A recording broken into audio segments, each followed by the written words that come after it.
Chapter 1. Jean Valjean. It is the year 1796, and the people of France are hungry.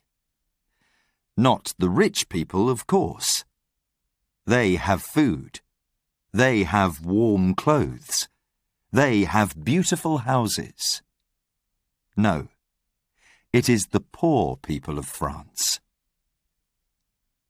Jean Valjean is one of these poor people. He is a young man, big, strong, and a good worker. But he has no work. He cannot find work. And he is hungry. He lives with his sister in the village of Brie. Her husband is dead, and she has 7 children. It is a cold, hard winter, and there is no food in the house. No bread, nothing, and 7 children. Jean Valjean is a good man. He is not a thief. But how can a man just sit there when his sister's children cry all night because they are hungry? What can a man do? He leaves his house at night and goes down the village street. He puts his hand through the window of the bakery. Crash! He takes a loaf of bread and he runs. He runs fast, but other people run faster. France is not kind to poor people. France sends Jean Valjean to prison for 5 years. After 4 years, he escapes. They find him and bring him back. They give him 6 more years. Once again, he escapes, and 2 days later, they find him, and they give him another 8 years. 19 years in prison for a loaf of bread. In 1815, when he leaves prison, Jean Valjean is a different man. Prison changes people. Years of misery, years of back-breaking work, years of cruel prison guards. These things change a man. Once there was love in Jean Valjean's heart. Now there is only hate. One evening in October, in the year 1815, there was a knock on the door of the Bishop of Digne's house. "Come in," said the bishop. The bishop was a kind man. Everyone in the town of Digne knew that. Poor people, hungry people, miserable people, they all came to the door of the bishop's house. The bishop's sister looked at the man at the door that night, and she was afraid. "Look at him," she whispered to the bishop. "He is a big man and a dangerous one. He carries a yellow card, so he was once a prisoner, a bad man." But the bishop did not listen.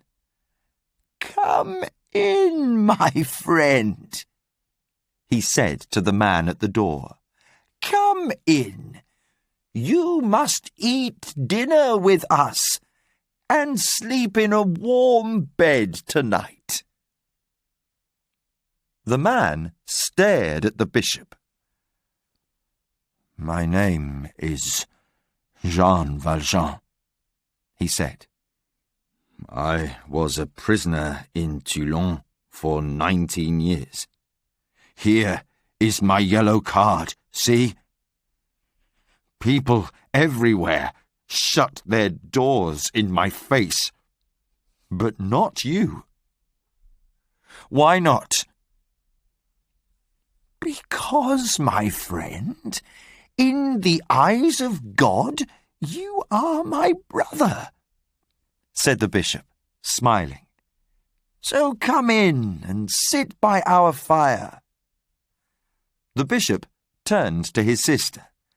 "Now, sister, our friend Jean Valjean needs a good dinner. Bring out the silver dinner plates. It's a special night tonight." "Not the silver plates," whispered the bishop's sister. Her eyes went quickly to Jean Valjean, then back to the bishop's face. "Yes, the silver plates," said the bishop, "and the silver candlesticks too. The church has these beautiful things, but they are for our visitors, and our visitor tonight must have only the best." And so Jean Valjean sat down with the bishop and his sister and ate from silver plates. He ate hungrily. It was his first good meal for weeks. "You're a good man," he said to the bishop. "Perhaps the only good man in France." But Valjean could not take his eyes away from the silver plates. After the meal, the bishop's sister put the silver plates away, and Valjean's eyes watched. He saw the place, and he remembered it.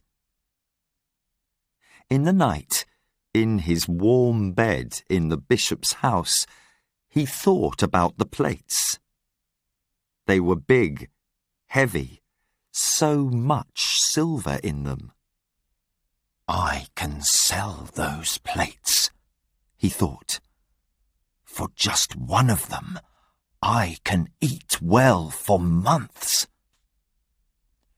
19 years in prison is a long time, and 19 hard years change a man. By morning, Valjean was a long way from the bishop's house. But how do you carry big silver plates? How do you hide them? People in Digne began to whisper. "Did you see him? That big man carrying 6 silver plates. Where did he get them from, eh?" "Those plates came from the church. A man like that doesn't have silver plates." "No, and he carries a yellow card. Did you see? So he was a prisoner once. He's a thief. He stole those plates." The police heard the whispers. They went after Jean Valjean, found him, and took him back to the bishop's house in the afternoon. But there they had a surprise. "My dear friend," the bishop said to Jean Valjean, "I am so pleased to see you. You forgot the candlesticks. I gave you the silver plates and the candlesticks. You remember? But you forgot to take the candlesticks when you left." "But this man is a thief," said one of the policemen. "No, no, of course not," said the bishop, smiling. "I gave the silver to Monsieur Valjean." "You mean he can go? He is free?" said the policeman. "Of course," the bishop said. All this time, Jean Valjean stared at the bishop and said not one word. The policeman went away, and the Bishop of Digne went into his house and came out again with the 2 silver candlesticks. They were tall and heavy and beautiful. The bishop put the candlesticks into Jean Valjean's hands. "Jean Valjean, my brother," he said, "you must leave your bad life behind you. This is God's silver, and I am giving it to you. With it, you can begin a new good life. I am buying your soul for God." Jean Valjean left the town of Digne with his silver plates and his silver candlesticks. Suddenly, he was a rich man, but he did not understand why. "What's happening to me?" he thought. "Everything is changing. How can I hate people when this bishop is so good to me? What shall I do? How shall I live?" Prisoner Valjean did not understand anything. He sat down by the road with his head in his hands and cried. He cried for the first time in 19 years. How long did he sit there crying? What did he do next, and where did he go? Nobody knows. But when the sun came up on a new day, he was a changed man. Chapter 2. Fantine. Now we meet Fantine. She is young and beautiful, and in love with a man in Paris. But she has no family and no money. For Fantine, this is the love of her life. For the man in Paris, it is just a summer of love. Men are not kind to women. They have their fun, and then they walk away. The man in Paris goes home to his rich family and leaves poor Fantine with a child, a little girl called Cosette. Fantine must find work, but how? Fantine has a child but no husband, and a woman without a husband is nothing. Worse than nothing. People are not kind to a woman with a child but no husband. They turn their faces away. They close their doors. They say, "There's no work here for a woman like you." Fantine loves her daughter dearly, but what can she do? So, in 1818, in a village near Paris, she leaves her little daughter with Monsieur and Madame Thénardier. They ask for 7 francs a month. Fantine pays the money, holds her daughter in her arms for the last time, and leaves. She takes the road for her hometown of Montreuil, and tears are running down her face. There is misery in her heart. Poor Fantine. Poor Cosette. In Montreuil, Fantine finds work in a factory. This is the factory of Monsieur Madeleine, an important man in the town and very rich. Everybody likes him because he is a good man. He is kind to his workers, he helps people, and his factory gives many jobs to the townspeople. But who is he, this Monsieur Madeleine? Where did he come from? He arrived in Montreuil at the end of 1815, but nobody knows his family or anything about him. Fantine sent money every month to the Thénardiers. They were not good people, and they used the money for their own daughters. Poor little Cosette was a hungry, dirty, unloved child. She worked all day. She cleaned the house, she carried water, she washed the clothes.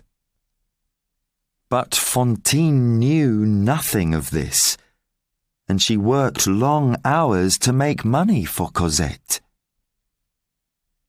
The next year, the Thénardiers asked for 12 francs a month. The year after that, they wanted 15 francs. Then, Fantine lost her job at the factory because the women did not like her.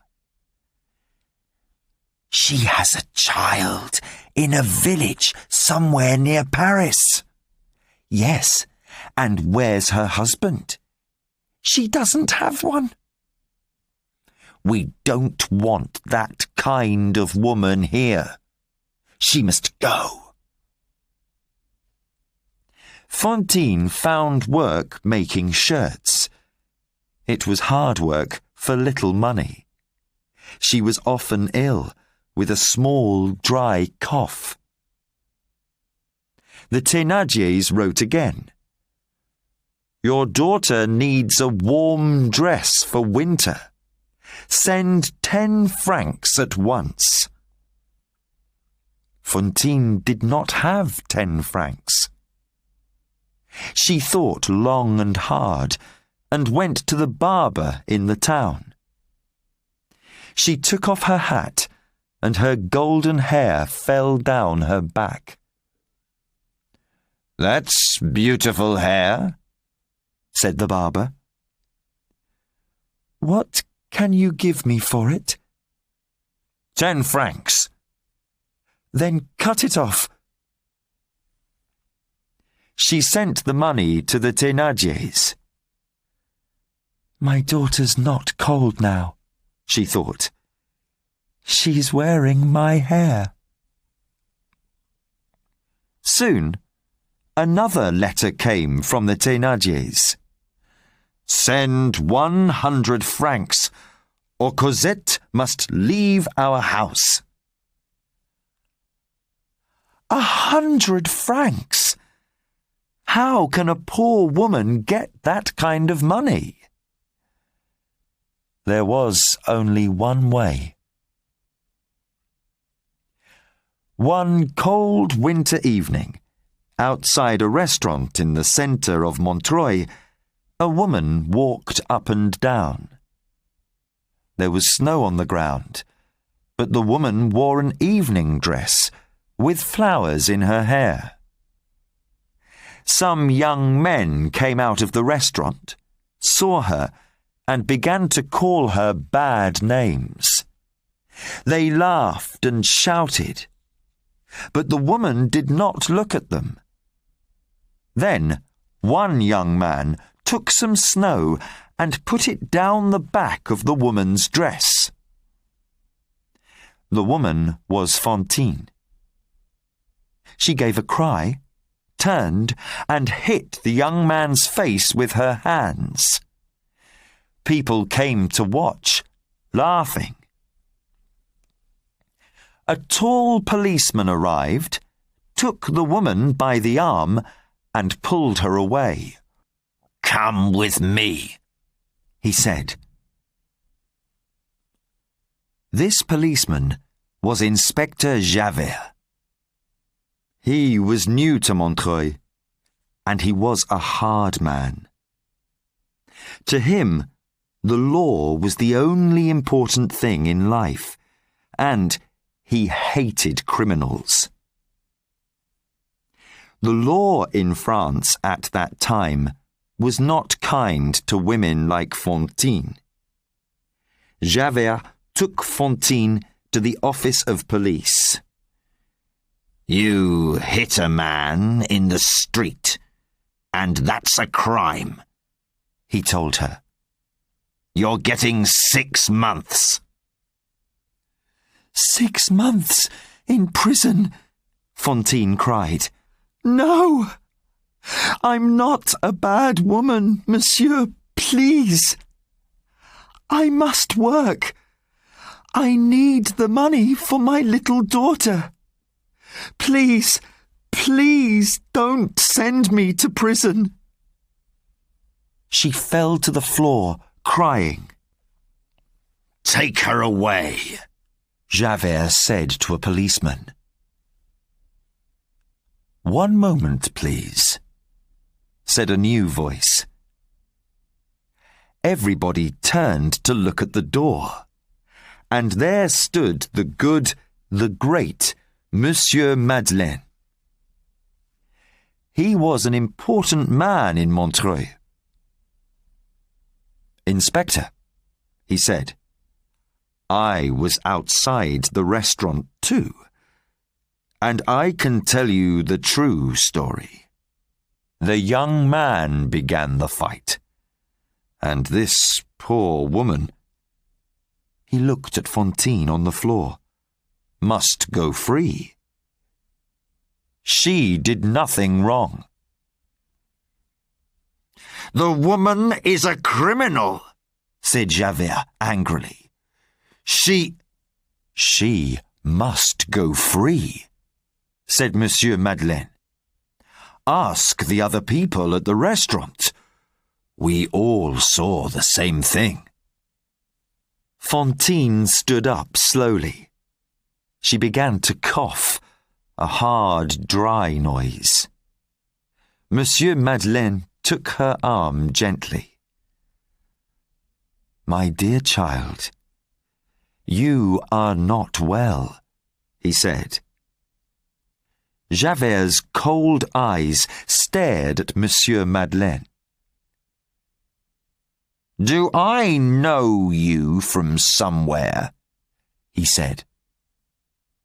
Were you ever at Toulon? Monsieur Madeleine looked at him. His face did not change, but his eyes were suddenly very watchful. No, I don't know Toulon, he said. Monsieur Madeleine took Fantine to the little hospital in Montreuil. She lay in bed and coughed and coughed. Monsieur Madeleine listened to her sad story, and the next day he sent money to the Thénardiers. Now, you must get better, he told Fantine. Cosette needs you. But Fantine did not get better. She was now very ill, and 5 days later the doctor spoke to Monsieur Madeleine. Does she have a child, this poor woman? He said. Yes, a small daughter. You must bring the child here, soon. Monsieur Madeleine went to sit by Fantine's bed. Monsieur Madeleine, you are so kind to me. I want to see my daughter one last time. Please, can you bring Cosette to me? Please, monsieur. Monsieur Madeleine took her hand. Of course I can, he said gently.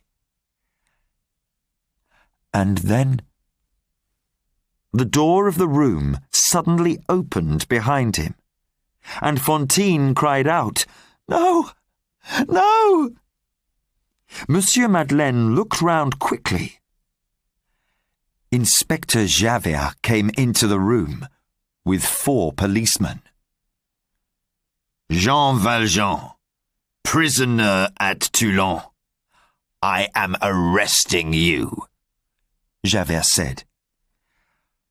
After you left the prison, you stole money from a child in Toulon. You are still a thief, and now you must go to prison for life. Fantine sat up in bed. "No!" she cried. "Cosette!"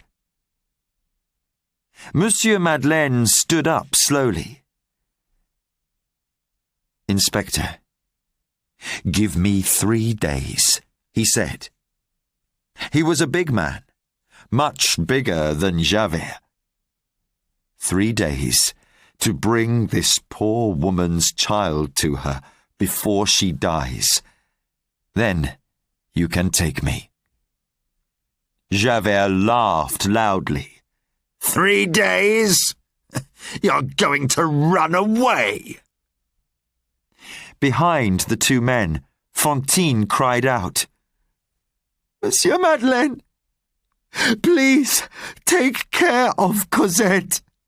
Oh, please." Javert turned to her. Be quiet, woman. There's no Monsieur Madeleine here. This man is a criminal called Jean Valjean, and he's going to prison. Fantine stared at Javert and tried to speak, but she could not. She fell back in the bed and lay still. She was dead. The people of Montreuil talked about that day for a long time. The death of the woman Fantine, the arrest of Monsieur Madeleine.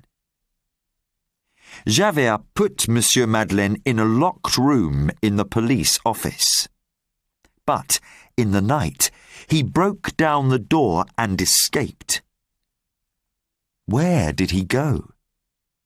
Did he go to his house in the town? His old servant said no. She saw nobody and heard nothing, she said. She loved Monsieur Madeleine very much. So where did Monsieur Madeleine go? Nobody in Montreuil saw him again. One thing was certain. In Monsieur Madeleine's house, there were 2 beautiful old silver candlesticks. The next day, they were gone.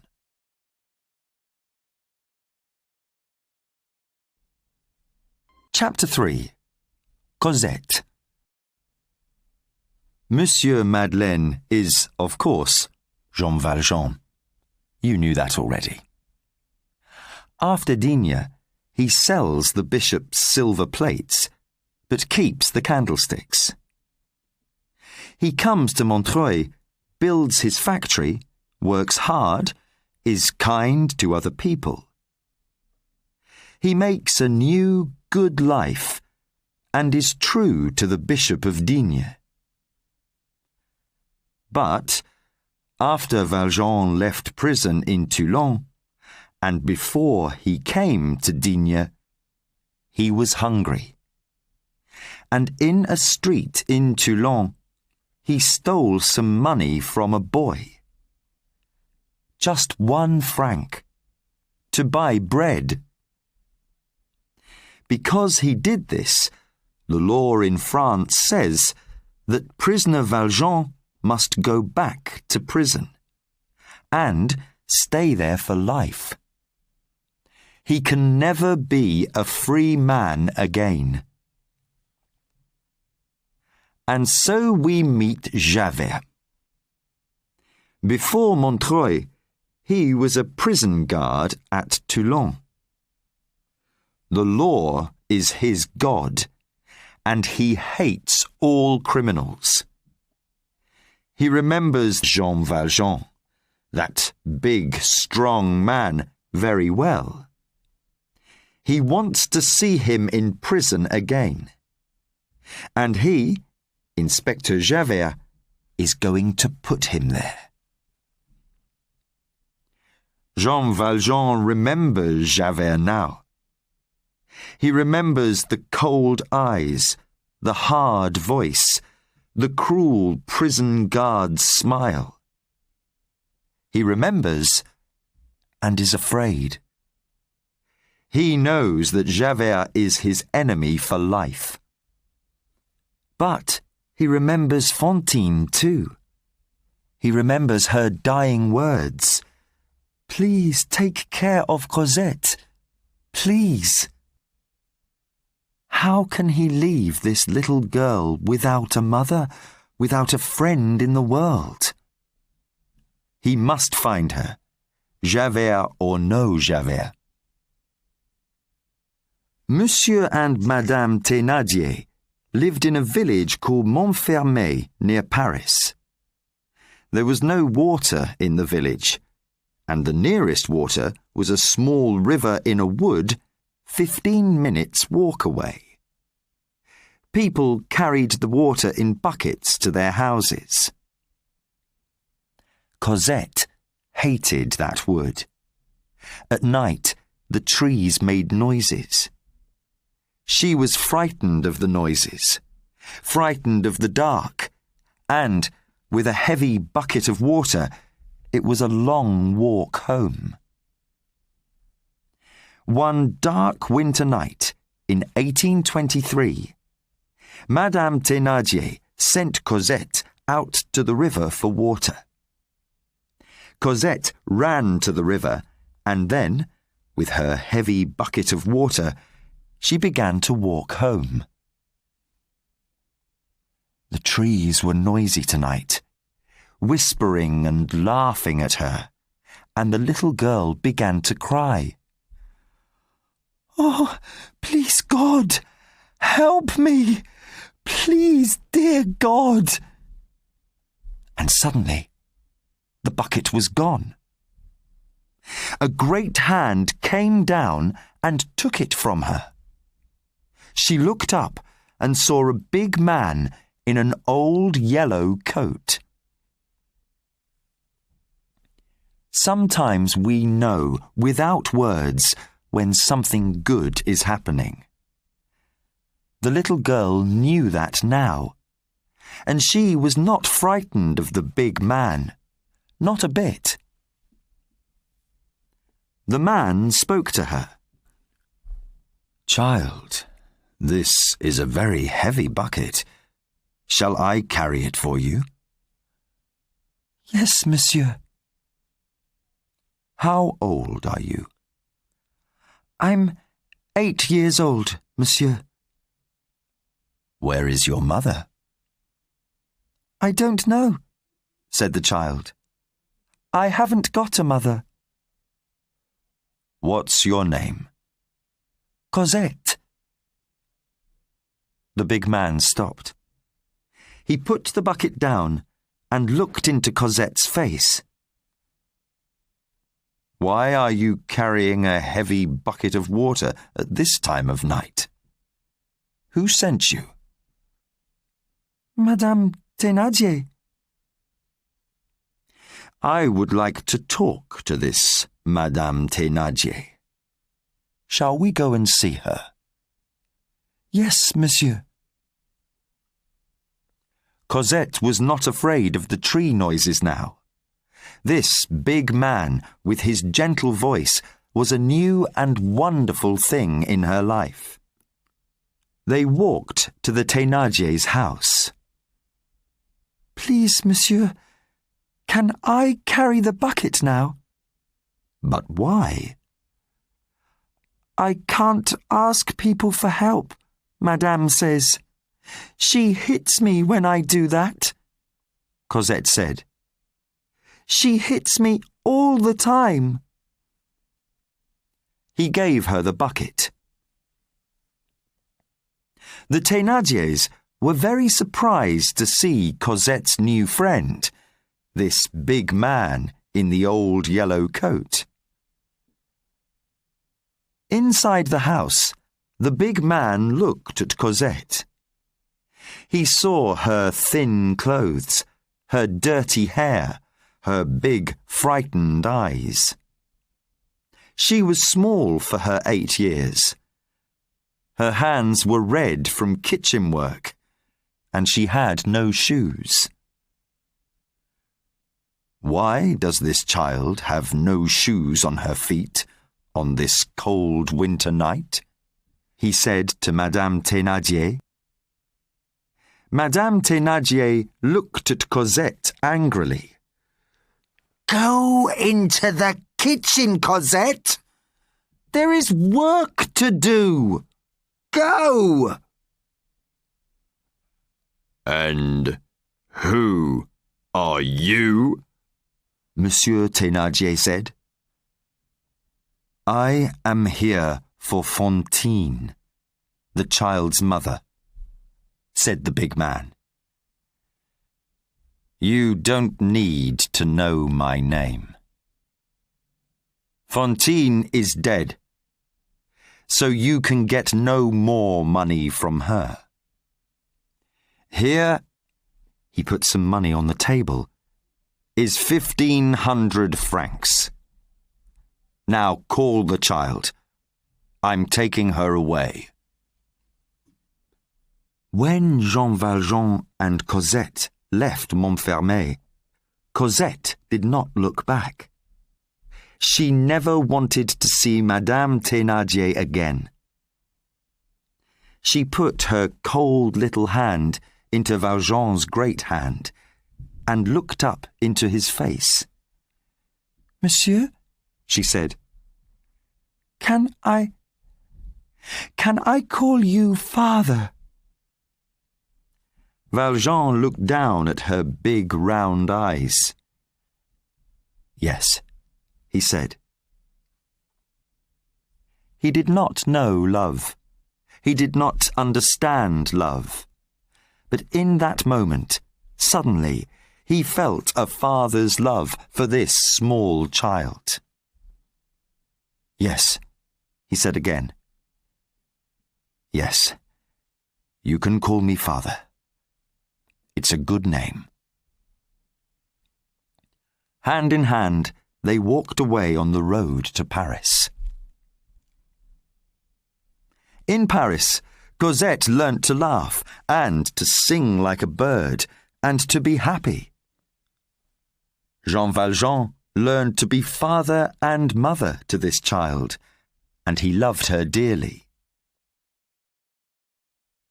But they lived quietly, moved house often, and only went out at night. Because Javert, too, was in Paris. When Valjean escaped from Montreuil, Javert came to Paris to look for him. He was now an important inspector in the Paris police.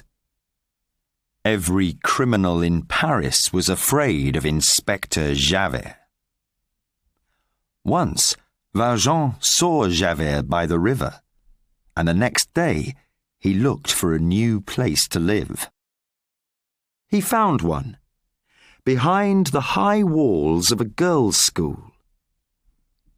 The school gave Valjean a job as a gardener, and he lived in a little house in the big gardens. Cosette lived in the school, but every day she came to the gardener's little house for 1 hour. They talked, and they sang, and they read books.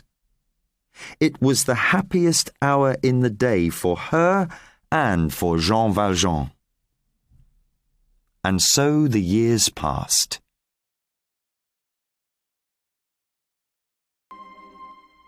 Chapter 4. Marius. 9 years pass.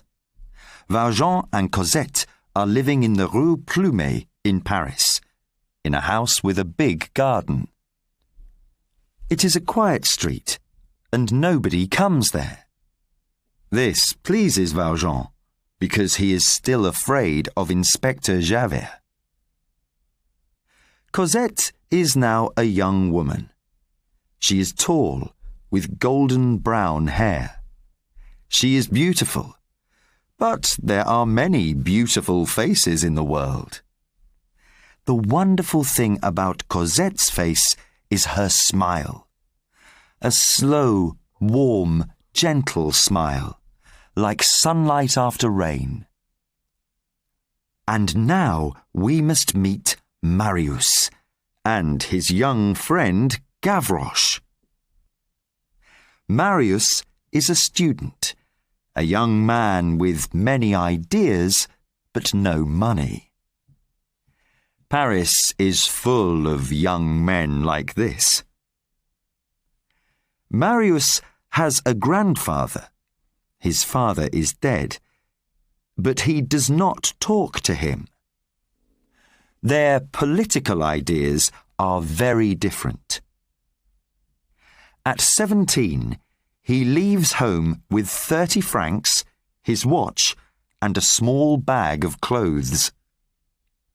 Now, 5 years older, he lives with other students, and they talk all night about books and ideas, politics and government, life and death. All students are like this. They live for ideas and do a little work here and there, when they need to. Gavroche is a child of the Paris streets. He is 11 or 12 years old, and wears a man's trousers and a woman's shirt. A kind woman gave these clothes to him. He lives on the streets, knows everybody, goes everywhere, and enjoys life. Well, why not? He knows no other life, only this one. Marius loved walking through the streets and gardens of Paris, and he often walked in the Luxembourg garden. One day in the garden, he saw a man with a young girl. The man was about 60, and the girl, Marius thought, was about 17. He did not see her eyes, but he saw her golden brown hair and her slow, gentle smile. He walked past them once and did not look back. But he came to the Luxembourg the next day, and the day after that, and for the next 5 days. The man and the girl were always there. He could not stop looking at the girl.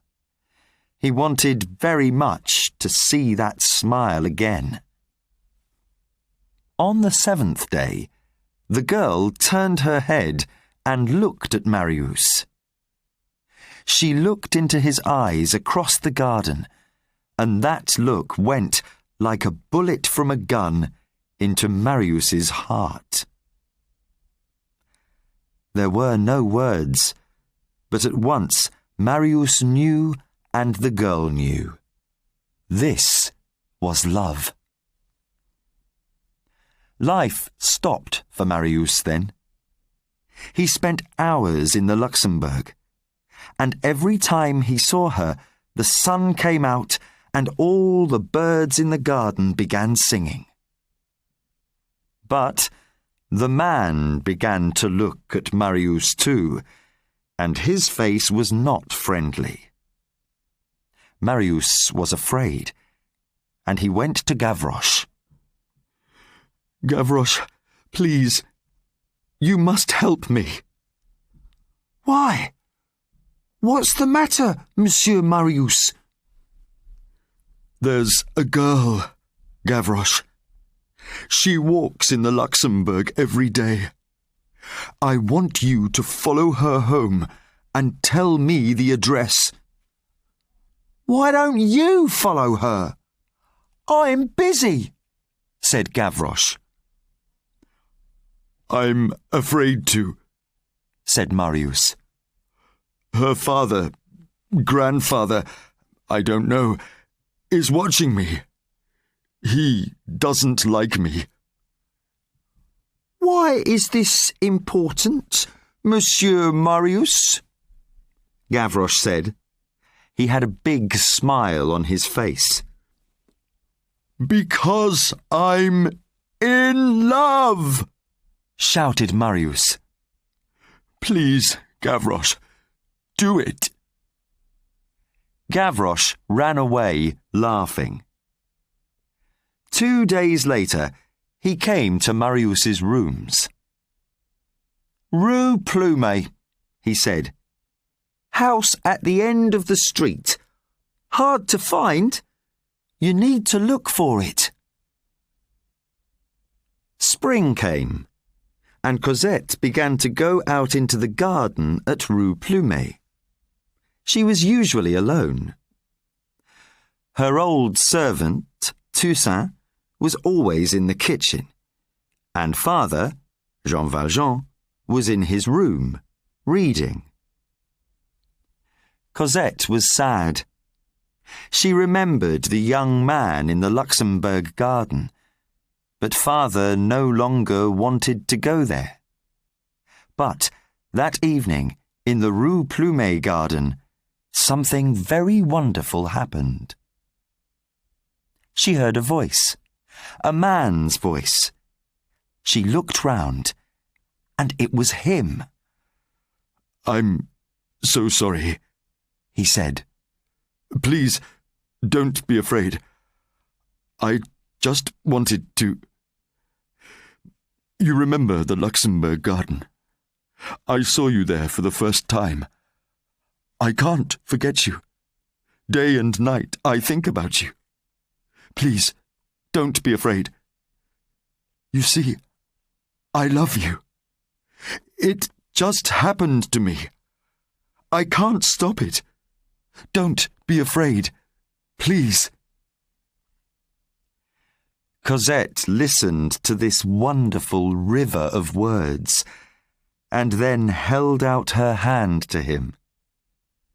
He took her hand, and she pulled it to her and put it against her heart.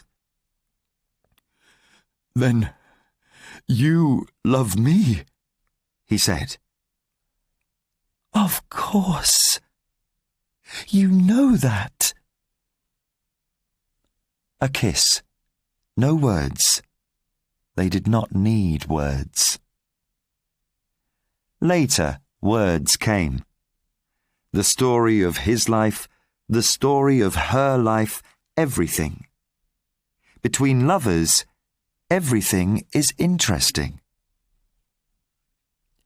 When they were done with words, Cosette put her head on Marius's shoulder and asked, What is your name? My name is Marius. And yours? Cosette. Every evening they met secretly in the garden at Rue Plumet. A kiss, a gentle laugh, whispered words of love. It was the spring and summer of their young lives. But around them, outside their garden, there was change. There were angry people. There were police and soldiers on the streets of Paris. And one day, Jean Valjean said to Cosette, My dearest child, we live in dangerous times. We must leave France and go to England. Cosette looked at him with frightened eyes. Must we go, father? She said. Valjean watched her face. We must, he said. Get ready to leave very soon. There was a change in Cosette. Valjean remembered the young man in the Luxembourg garden, and he looked at Cosette's beautiful young face. He was afraid of losing his dear daughter. That evening in the Rue Plumet garden, there were many unhappy tears. "But you must follow us to England," cried Cosette. "How can I do that?" cried Marius. "I have no money, no passport even. England to me is like the moon." They held hands in the moonlight. "Listen, I have an idea," Marius said slowly. "Wait 2 days. Perhaps—" 2 days, cried Cosette.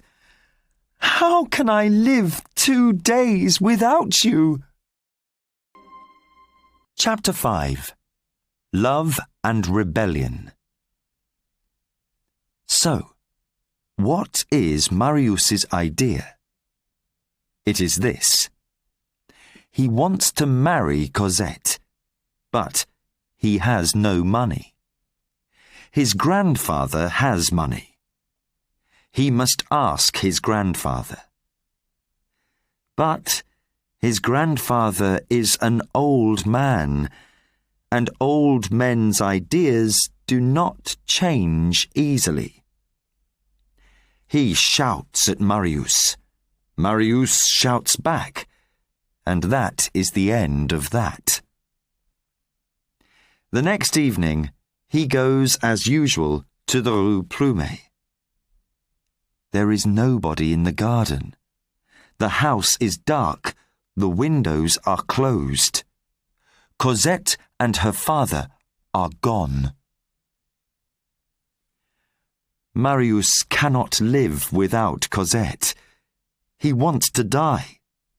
But Gavroche tells him that his friends need him. It is June 1832, and students and workers are running through the streets of Paris, bringing rebellion to the city, and everyone must fight the government. Marius is soon at the barricades with a gun in his hand. He is happy. Death can come at any moment with a bullet from a soldier's gun. These are dangerous times. Jean Valjean sees Inspector Javert in a street near the Rue Plumet. What is he doing there? Are the police watching his house? Valjean does not wait. The same night, he and Cosette leave Rue Plumet. They move to 7 Rue de l'Homme Armé and begin to get ready for England. How can love find a way in these troubled times? When the soldiers attacked in front of the Arsenal building, the people turned and ran, this way and that way, through the streets of the city. Marius and his friends came to the Rue de la Chanvrerie, and they built their barricade there. It was 2 meters high, made of wood and stone. Behind their barricade, the rebels waited for the soldiers. Night came, but nothing happened. Enjolras was the leader of the students. He called Gavroche to him. "You're small," he said. "Nobody sees you. Go and have a look round the city, and then bring us any news." Just after midnight, Gavroche was back. "The soldiers aren't moving," he said. "But there are a lot of them." He stopped suddenly and whispered, "Hey, who's that? That tall man over there?" Enjolras and Marius turned to look. I don't know him, said Marius. People are coming and going all night, said Enjolras. Why, Gavroche? Do you know him? Yes, whispered Gavroche. He's not one of us. He's a spy. A police spy. Name of Javert. He stopped me once down by the river. Put me in prison all night. Are you certain about this, Gavroche? Said Marius. I'm certain all right, said Gavroche. He's a spy. The rebels did not like spies. 4 of Enjolras' men jumped on Javert, pulled him into the tavern behind the barricade, and tied him to the wall. Do we shoot him now? Asked one of the men. Later, said Enjolras. He can wait. They went back outside to the barricade and listened for the sound of soldiers. Gavroche found Marius at the far end of the barricade. Marius, he whispered. On my way back here, I came past your rooms and went in. Why? Whispered Marius. I was hungry, said Gavroche.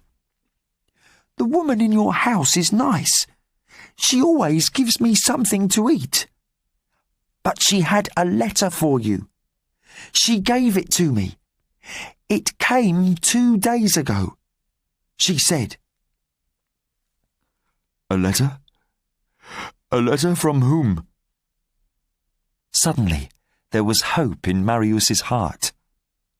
Quick, give it to me. The letter was from Cosette. My dearest, Father says we must leave at once. We go tonight to 7 Rue de l'Homme Armé and soon to England. Oh, my dear, how can I live without you? Cosette. Marius read this letter 4 times and then kissed it.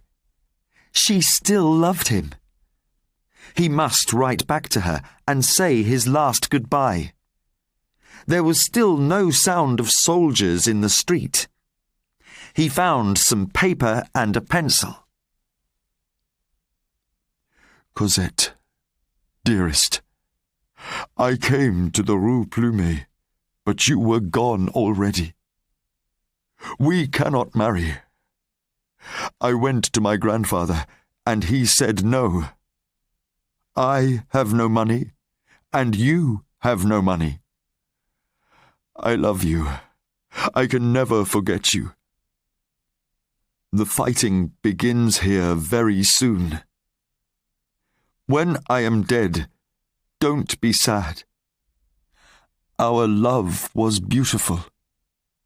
Marius. He called to Gavroche. I want you to take this letter to the Rue de l'Homme Armé. Can you do that for me? Yes, but not now, said Gavroche. I'm staying here for the fighting. I can shoot too, you know. Gavroche, you're just a boy. We don't want you to die in the fighting. Stay away from the shooting. And this letter is very important to me. It must go now. I want you to put it into Cosette's hands. Please, Gavroche. Oh, very well, said Gavroche. He took the letter, put it inside his shirt, and ran off into the dark.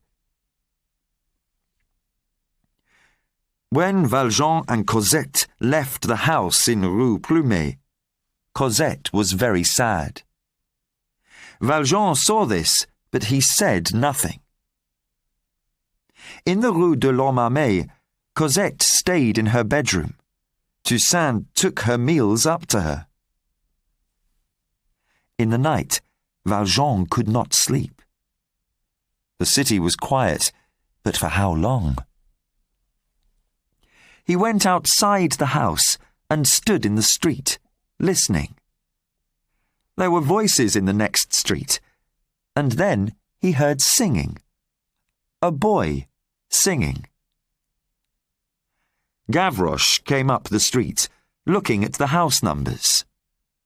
He saw Valjean and stopped. "Well, young man, what's the news?" said Valjean. "The news is that I'm hungry," said Gavroche. Valjean put his hand in his pocket and found a 5-franc piece. Gavroche stared at it. He didn't see many 5-franc pieces, and he was very pleased to see this one. He put it in his pocket. "You're all right," he said. "Do you live in this street? Do you know number 7? "What do you want with number 7? said Valjean. "Letter for someone," said Gavroche. "A woman." Valjean stared at him. He felt cold. A woman. Cosette? He remembered at once the young man in the Luxembourg. He tried to smile. "Ah, that's the letter for Cosette," he said. "I'm waiting for it." "Yes, that's her." "Well, here you are," said Gavroche. "It comes from the barricade in the Rue de la Chanvrerie. I'm going back there now. Good night, monsieur." Jean Valjean went back into the house with Marius's letter. He read it quickly. "I love you. I can never forget you." So, Cosette, his dear, dear daughter, was in love. She was his world. Without her, his life was nothing. He could not even think about it. "When I am dead, don't be sad." Those words gave him hope. So the young man was one of the rebels at the barricade. "When the soldiers start shooting," he thought, "that's the end of all the rebels. I do nothing. I say nothing.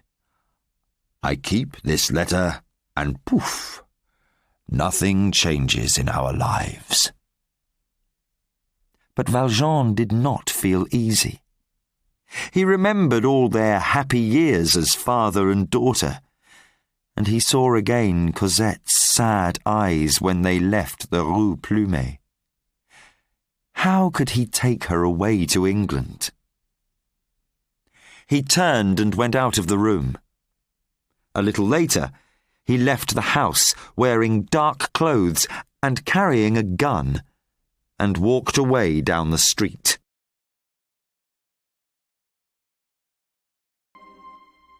Chapter 6. The Barricades. It is a long night at the barricade in the Rue de la Chanvrerie.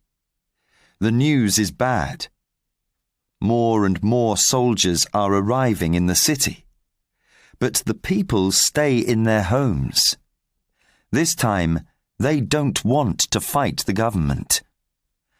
Only the students are still at the barricades, waiting for the soldiers' bullets and death. Then, a new man arrives at the barricade. A big man in dark clothes. Marius stares. It is Cosette's father. He is certain. Is he a friend or an enemy? Who knows? Inside the tavern, Javert too waits for death. Rebels shoot spies. He knows that. Does he think about his life, waiting there in the tavern? Is the law always right? Can a criminal change and be a good man? Does Javert ask these questions? Who knows? Daylight comes, and the shooting begins. Rat-tat-tat! Rat-tat-tat! Rat-tat-tat! On the barricade, noise and shouting, cries and screams. Valjean saves Enjolras' life. 2 men die. Valjean carries the bodies into the tavern, sees Javert, and Javert sees him. Then the shooting stops. The rebels need more bullets, and Gavroche runs out to the front of the barricade. "Come back, Gavroche!" He doesn't listen and starts singing. There are dead soldiers lying in the street. Gavroche takes the bullets from their bags and puts them into his bag. He is small and quick, and his bag is nearly full before the soldiers start shooting at him. "Come back, Gavroche!" He sings louder, but the 5th bullet hits him, and he falls down in the street. He moves once, then falls back. Gavroche is dead. A child of the Paris streets, his singing now stopped forever, just another dead body in the rebellion. Smoke from the guns is everywhere. It is hard to see anything. But Marius runs out into the street, picks Gavroche up, and runs back. He puts the small body on a table in the tavern and cries. It is going to be a long day. Behind the barricade, Enjolras talked to the men. "They're going to attack again soon. 60 soldiers to every one of us. Marius and I are your 2 leaders. Gavroche brought us bullets, so let's use them well and fight to the end."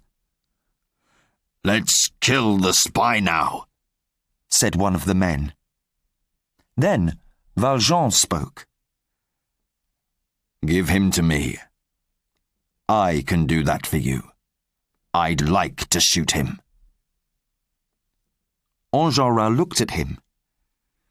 "You saved my life, friend. You can have the spy." Valjean took Javert out of the tavern to a little street behind. He took out a knife.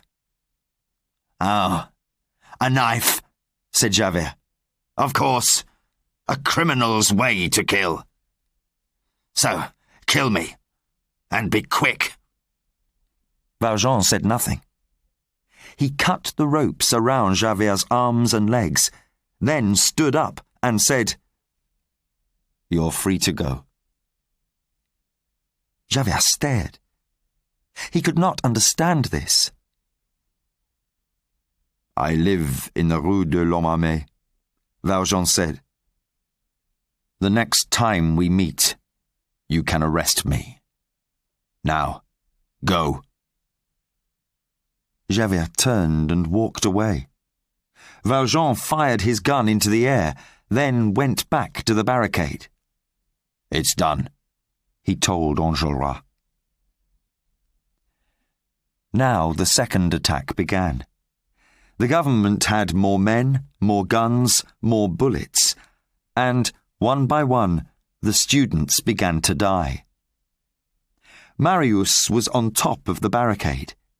He was one of the last men still alive, but then 1, 2 bullets hit him and he fell. 2 great hands at once picked him up. "Cosette," whispered Marius, and then he went into that dark night. Jean Valjean knew Paris well, knew its little back streets, its secret places. He used them now.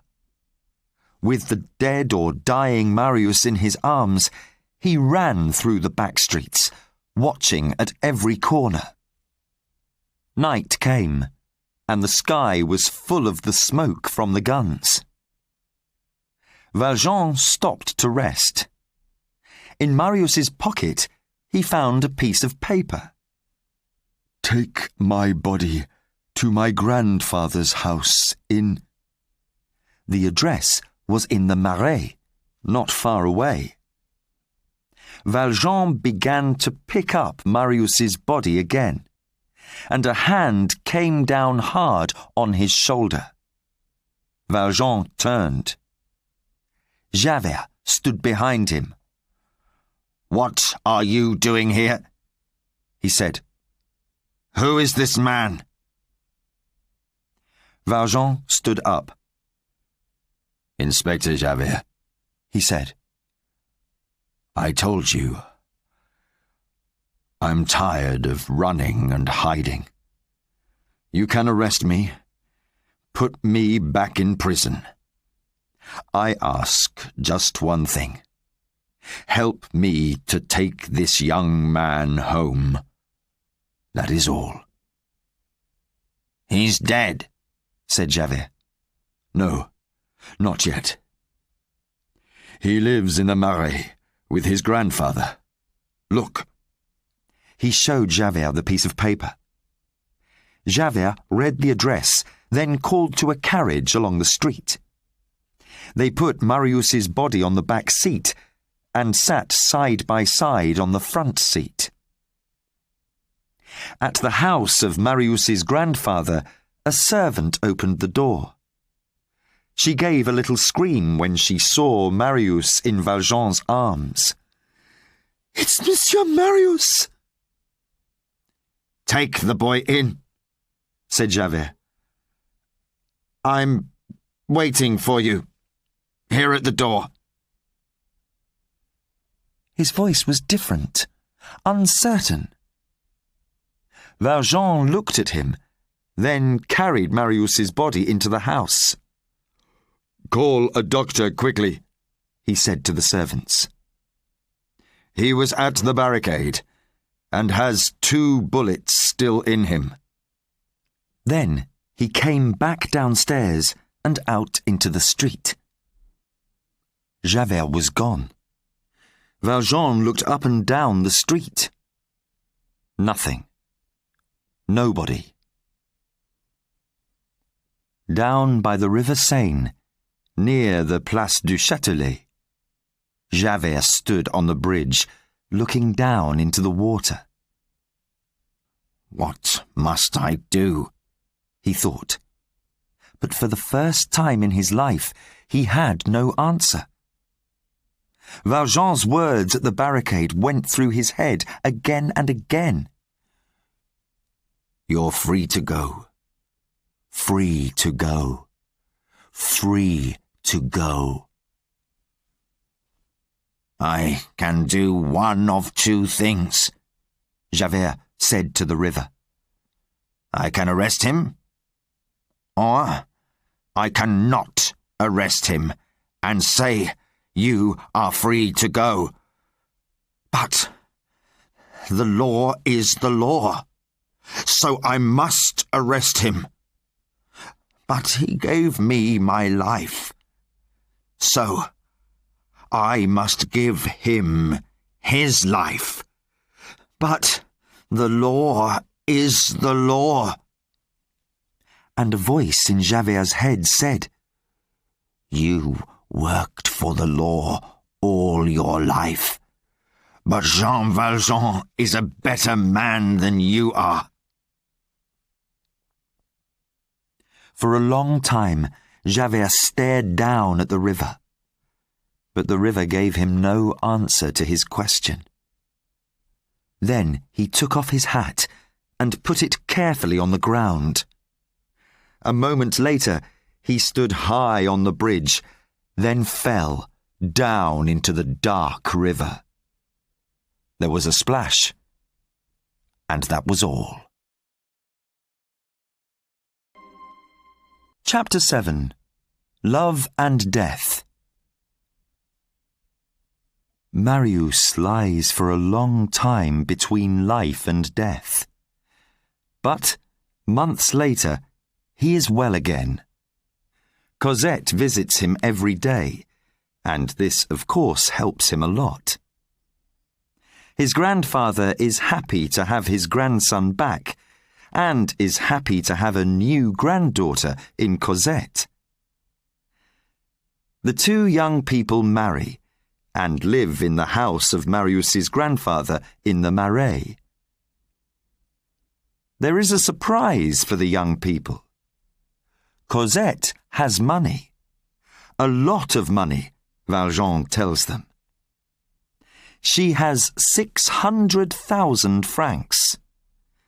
This pleases Marius's grandfather very much, but the young people are only interested in love, not in money.